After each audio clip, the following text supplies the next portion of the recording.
সবচেয়ে বড় ব্যাপার কি যে ধরেন দুই ধরনের জিনিস হয়, যে আপনার কোনো বিকল্প নেই, আপনি চান্সেস নিচ্ছেন যে আমার তো কোনো বিকল্প নেই, ঠিক আছে, আপনার প্রেমিকা আপনার ছাড়া বাঁচবে না, সো আপনি যা খুশি তা করে বেড়ান, আপনি 10টা পরকীয়া করবেন, তাই না?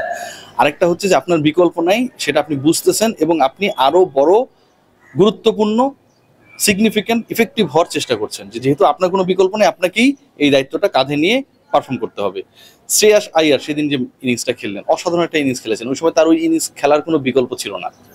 মেহেদী হাসান মিরাজ অনেক সময় দেখেন 10ম উইকেট পার্টনারশিপেও মুস্তাফিজের সাথেই পার্টনারশিপ করে হচ্ছে ইন্ডিয়াকে হারিয়ে দিয়েছে, কোনো বিকল্প ওই সময় ছিল না। রেসপন্সিবিলিটি ফিল করার বিষয়, রেসপন্সিবিলিটি জোর করে গ্রো করানো যায় না। তো মুস্তাফিজের ক্ষেত্রে আমার কাছে মনে হয় যে তিনি আসলে সবকিছুই বোঝেন, কিন্তু জাতীয় দলের হয়ে যে খেলা উচিত, বেশি খেলা উচিত, ফিট থাকা উচিত, গুরুত্ব দেওয়া উচিত, এই জায়গাগুলো উনি টেকনিক্যালি মেনটেন করেন না। বাংলাদেশ ক্রিকেট দলে এই মুহূর্তে একটা আনফর্চুনেট সিচুয়েশন তৈরি হয়েছে, ডেথ ওভারে আপনি যে বলছেন নাই, সেটা আসলে আমরা মুস্তাফিজের বিকল্প পাবার পরেও আসলে আমরা প্রপারলি পাচ্ছি না, ফর কি বলবো যে অনেকটা আনলাকিলি। তাসকিন যদি ঠিক থাকতেন হয়তো আমরা ডিফারেন্ট একটা সিনারিও দেখতে পেতাম, সেই দিক সিনারিওটা কিন্তু আমরা পেলাম না। শরীফুল অনেকদিন পর টি-20-তে ব্যাক করার পর কিন্তু খারাপ করছিলেন না, তিনি এনজোর্ড হয়ে গেলেন। নাহিদ রানা থাকলে তিনি কি করতেন টিল নাও আমরা কিন্তু ওভাবে জানি না।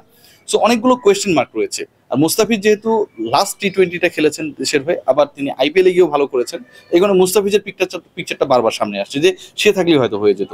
তাসকিন যদি এখানটায় থাকতো, বাংলাদেশে তো 1 নাম্বার বোলার হচ্ছে এখনো তাসকিন, সে থাকলে হয়তো সিনারিটা অন্যরকম হতো। এই প্রশ্নটা ওইভাবে আসতো। If you need a good result then you have to make a good plan. So আপনি যখন গুড প্ল্যান করবেন না, তখন আপনার রেজাল্ট কিন্তু আসবে না। আপনি যদি দই বানাতে যান, তাহলে আপনাকে হচ্ছে ওই দুধটাকে টক দিয়ে একটা পর্যায়ে নিয়ে যেতে হবে, কিন্তু আপনি যদি স্বপ্ন দেখেন যে গরুর দুধ কিনে আনলেন দই হয়ে গেল, সেটা তো হবে না। বাংলাদেশ দল জিততে চায়, কিন্তু জেতার জন্য ওই প্রসেসটার মধ্যে বাংলাদেশ দল নেই। ক্যাপ্টেন্সি সিলেকশন, ভাইস ক্যাপ্টেন দলে জায়গা পায় না, তাহলে আপনি কাকে সিলেক্ট করলেন, সেটাও একটা বড় প্রশ্নবিদ্ধ সিদ্ধান্ত। এতগুলো প্লেয়ার একসাথে ইনজোর্ড, এই যে বেঞ্চের ক্রিকেটারদের যে যোগ্যতা বা দক্ষতার জায়গাটা যে আমরা বিভিন্ন সময় প্রশ্নবিদ্ধ করে রেখেছি, তারা যে এসে ওই ব্যাকআপটা দেওয়ার মতো অবস্থায় নাই, সেটা এবার প্রমাণিত হয়েছে। এটা নিয়ে নিশ্চয়ই বুলবুল ভাই ক্রিকেট অপারেশনস যারা রয়েছেন কাজ করবেন। আমার কাছে খুব হতাশাজনক পারফরমেন্স মনে হয়েছে, আরো কম্পিটিটিভ ক্রিকেট আমরা খেলতে পারতাম।